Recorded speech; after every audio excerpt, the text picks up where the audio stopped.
दोस्तों आज हम बात करने वाले हैं कि रिक्रूटमेंट निकाली गई है एनएचएम एमपी सीएचओ में, जो कि पूरी तरह से बहुत ही ज़्यादा बम्पर वैकेंसी है, जिसमें 3570 कम्युनिटी हेल्थ ऑफिसर के लिए पोस्ट निकाली गई है। इसके बारे में हम डिटेल में बात करेंगे कि कौन कौन से लोग इसको भर सकते हैं, साथ ही इसकी क्वालिफिकेशन क्या होने वाली है या एलिजिबिलिटी क्या होने वाली है और कितने पोस्ट टोटल जो है आप देख ही पा रहे होंगे, लेकिन और इसके बारे में कौन कौन सी जानकारी है उसके बारे में बात करेंगे।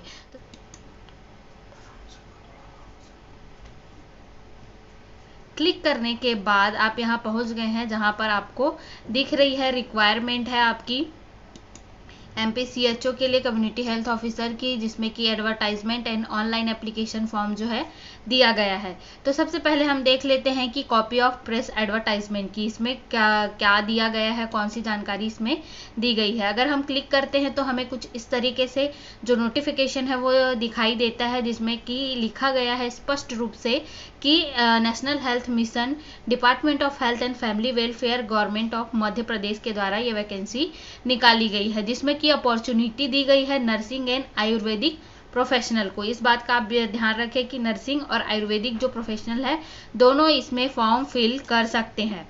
ठीक है, अब इसकी जो डिटेल एडवर्टाइजमेंट के बारे में जानकारी ले लेते हैं। यहाँ पर आपको एनएचएम नेशनल हेल्थ मिशन मध्य प्रदेश के द्वारा इनवाइट किया गया है कि आप सीएचओस के लिए फॉर्म सबमिट करें। इसमें कुछ जो इम्पोर्टेंट नोटिफिकेशन है या इम्पोर्टेंट डेट है उसके बारे में बात कर लेते हैं।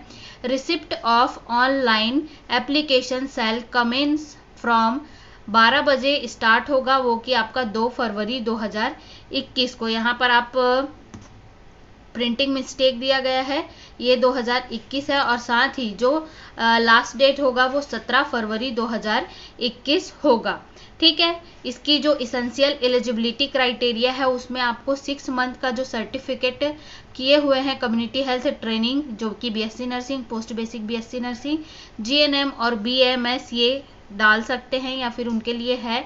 साथ ही डायरेक्ट रिक्रूटमेंट भी हो सकती है for the position of CHO, जो कि BSc nursing with integrated curriculum और certificate in community health university या सीसीएच जो है post basic BSc nursing with integrated curriculum. इसका कहने का मतलब टोटली ये है कि अगर आप लास्ट 4th ईयर में अगर आपके 6 मंथ का इस तरीके का कैरिकुलम था तो आप भी उसको डाल सकते हैं, या फिर जिनका नहीं था वो भी दोनों इसमें डाल सकते हैं। जो सीएचओ की ट्रेनिंग कर चुके हैं और जो नहीं भी किए हैं वो दोनों के लिए आप ये ओपन जो है आपका पोस्ट आप कर सकते हैं। अब बात करते हैं training seats and direct CHO post की। तो सीसीएच में है जो अगर अपनी जो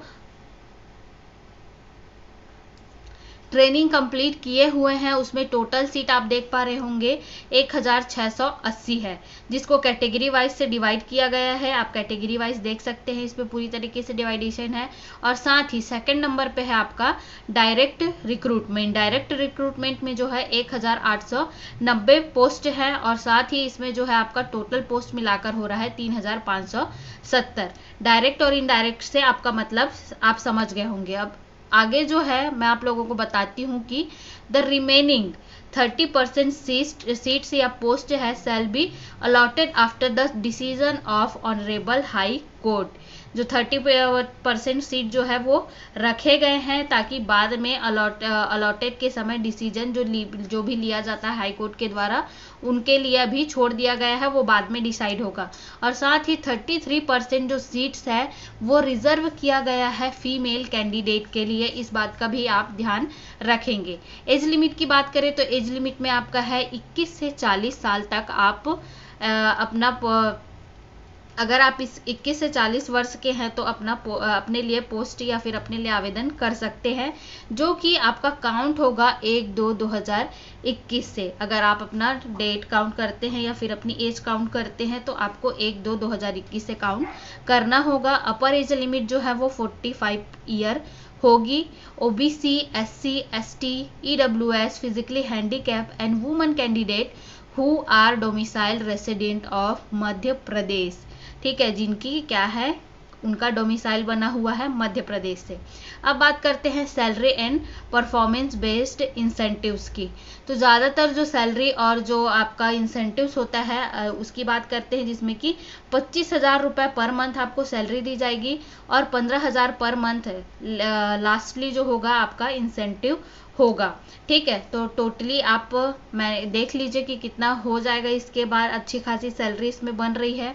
ठीक है, अब बॉन्ड पेपर, अब इसमें आपको पता ही होगा कि सभी जो राज्य हैं वहाँ पर बॉन्ड पेपर लिया जाता है, लेकिन यहाँ पर कुछ ज़्यादा ही अमाउंट लिया जा रहा है। 2 लाख रुपए आपको स्टाम्प पेपर में लिख कर, जो कि 500 रुपीज़ का स्टाम्प पेपर होगा, उसमें आपको बनवा कर बॉन्ड जो है वो जमा करना होगा।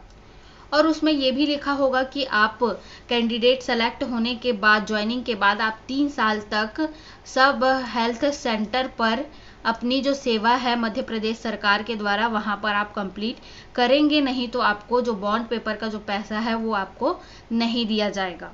साथ ही कुछ इसमें स्पेशल इंस्ट्रक्शन भी दिए गए हैं या इम्पोर्टेंट इंस्ट्रक्शन दिए गए हैं, जिसमें कि है आपका ऑनलाइन एप्लीकेशन ही सिर्फ लिया जाएगा, ऑफलाइन एप्लीकेशन नहीं लिया जाएगा।